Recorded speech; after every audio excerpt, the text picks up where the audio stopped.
Everyone knows the 10 Commandments. They're carved into memory. Don't steal. Don't kill. Honor your parents.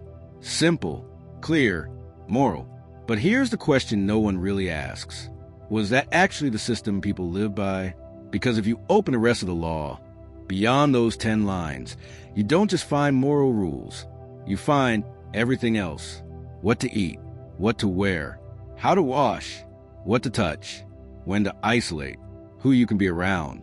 And suddenly, the picture changes. This isn't just a moral code. It's a survival manual. So let's start here. If the 10 Commandments were the foundation, why are there hundreds of other laws? Why spend so much time talking about skin conditions, mold in houses, crop cycles, bodily fluids? Why go into that level of detail? Because maybe the goal wasn't just to make people good. Maybe the goal was to keep them alive. Imagine living in the ancient Near East. No modern medicine, no germ theory, no sanitation systems.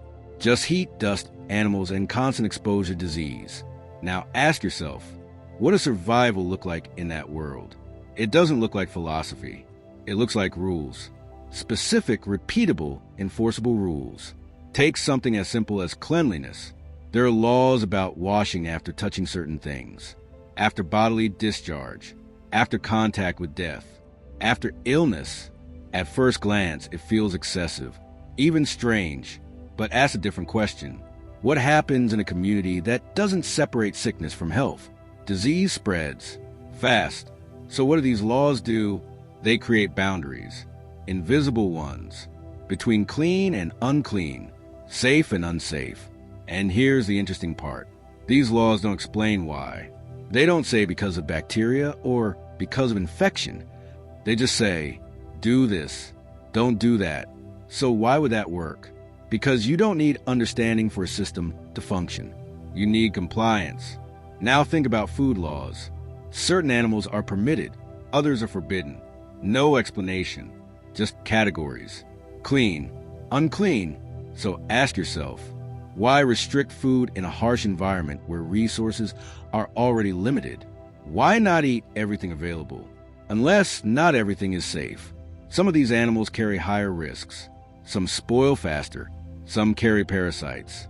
And without refrigeration, without testing, without knowledge of microbes, trial and error becomes deadly.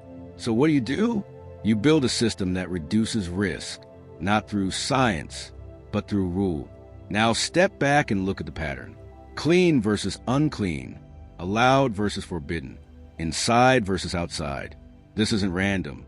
It's structured. It's consistent. So the next question becomes, what kind of society does this create? Because when every action is regulated, what you touch, eat, wear, and do, you don't just change behavior. You shape identity. You begin to see yourself as different, set apart, not just morally, physically, practically, daily. Now, let's talk about agriculture. There are laws about planting, about letting land rest, about not harvesting everything, leaving portions behind. At first, it sounds inefficient. Why not maximize yield? Why leave food in the field? Unless the system isn't just about production, but distribution.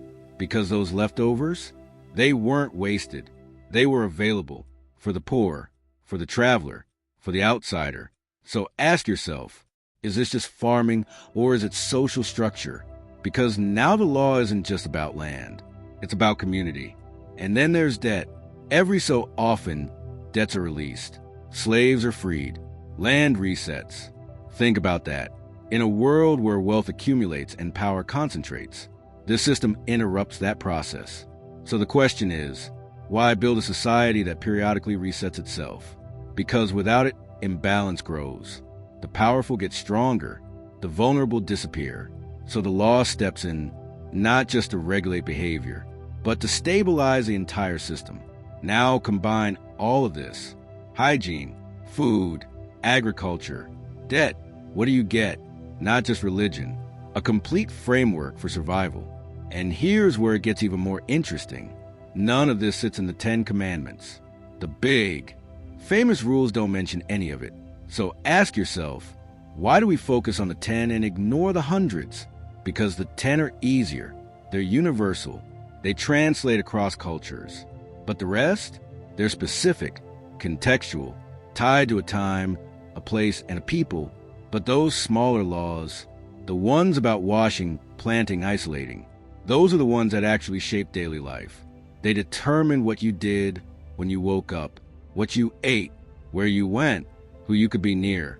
So maybe the identity of that society wasn't built on abstract morality. Maybe it was built on repetition, daily practice, routine. Think about it this way. If you follow 10 rules occasionally, that's belief. If you follow hundreds of rules every day, that's culture. And culture is what lasts.